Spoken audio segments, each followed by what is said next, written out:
Ili kuishi maisha yenye utulivu, nguvu ya akili na uwezo wa kupambana na changamoto bila kupoteza mwelekeo, wanazuoni wa zamani walitengeneza falsafa inayoitwa Stoicism.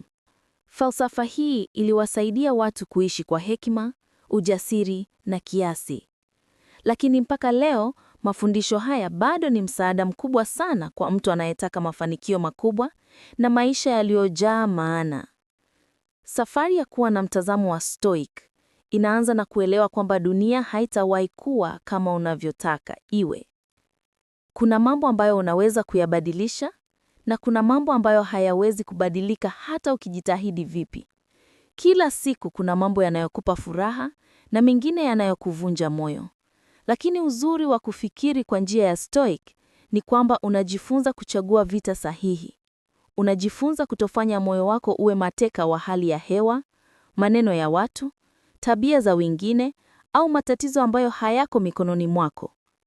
Utulivu wa kweli unaanza pale unapokubali kwamba si kila kitu kiko katika uwezo wako. Kuna mawimbi ya maisha yanayokupiga kila upande. Kuna watu wanaokukosea. Kuna mambo yanahairishwa. Kuna watu hawakuelewi. Kuna maoni ambayo hupangiwi. Pale unapokubali kwamba kuna mambo ambayo yako nje ya uwezo wako, ndipo nguvu yako ya ndani inaanza kukua. Moyo unapata nafasi ya kupumua. Unaacha kukimbiza vitu ambavyo havitabadilika hata kama unachukia, unalia au unasema sana.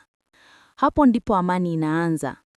Baada ya kukubali kile usichoweza kukidhibiti, unajifunza kudhibiti kile kilicho ndani yako. Na jambo la kwanza kabisa ni jinsi unavyoweza kujizuia usiwe mtumwa wa hisia zako. Maisha yatakupa matukio ya kuvunja moyo, lakini matukio hayo hayamaanishi lazima uvunjike. Watu watasema maneno mabaya, lakini maneno hayo hayalazimishi uchukue hatua ya hasira. Unapopokea tukio gumu, kaa kimya na pumua. Jiulize kama jambo hilo litakuwa na maana miaka michache mbele. Mara nyingi, jibu ni hapana.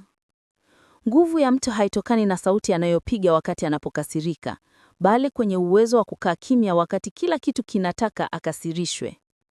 Hapo ndipo hekima inapojengwa na ndipo unapoanza kuona mabadiliko ya tabia na mwenendo. Ili kuwa na mtazamo wa Stoic, lazima uishi kwa uadilifu. Uadilifu ndio msingi wa hadhi ya mtu.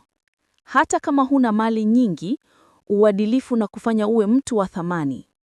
Kuishi kwa uadilifu kunamaanisha kufanya jambo sahihi hata kama hakuna anayekuona. Kunamaanisha kuishi maisha ambayo hayatachafuliwa na tamaa, visasi, uongo au tamaa ya kujionyesha. Hapa ndipo mtu anajijengea heshima ya kudumu. Stoics waliamini kwamba mtu asiyeweza kujidhibiti hawezi kuongoza maisha yake. Lazima uwe na nidhamu, uvumilivu, haki na hekima. Ili kujenga nguvu ya kweli ya ndani, lazima ujifunze kukabiliana na hali ngumu za makusudio. Hili ni moja ya mazoezi muhimu katika falsafa ya Stoic. Unajitupa kwenye hali ndogo za maumivu ili ujenge uwezo wa kubeba maumivu makubwa. Unajifunza kujizuia kufanya mambo fulani ili kujenga nidhamu.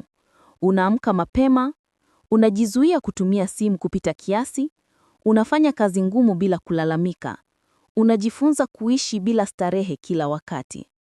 Maumivu ya kujitakia yanakufanya uwe na uwezo wa kusimama imara mbele ya maumivu ya lazima.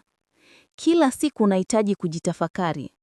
Unahitaji kujiangalia moyoni, kujiona ulipojikwaa, ulipojitenda vizuri na mahali unatakiwa kubadilika.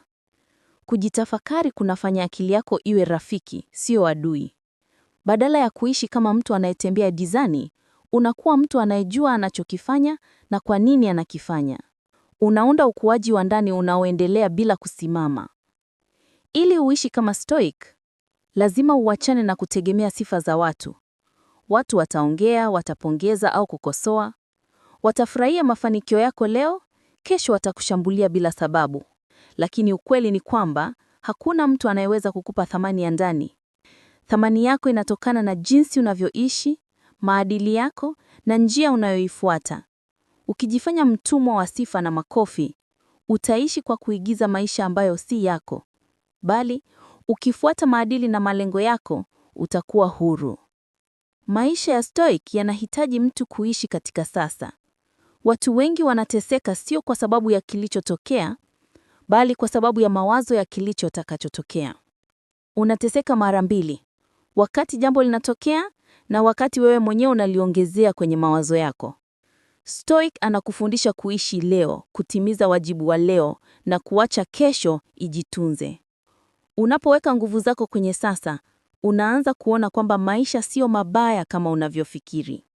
Waswahili wanasema, kila siku inatosha shida zake.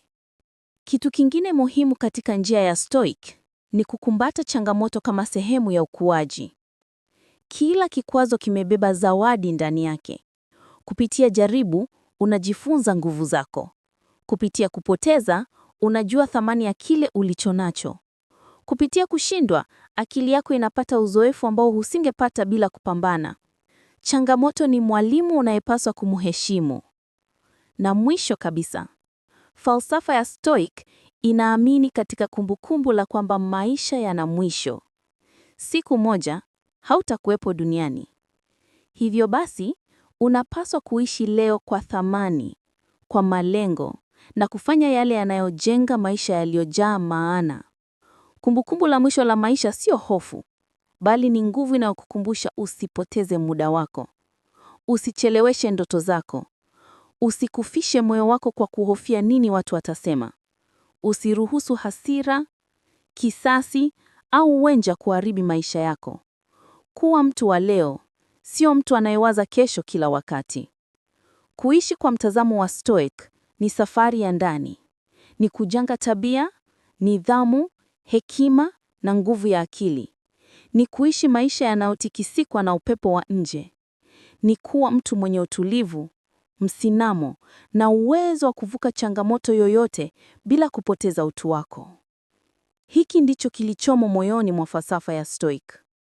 Kujijenga ndani ndipo kunajenga nje.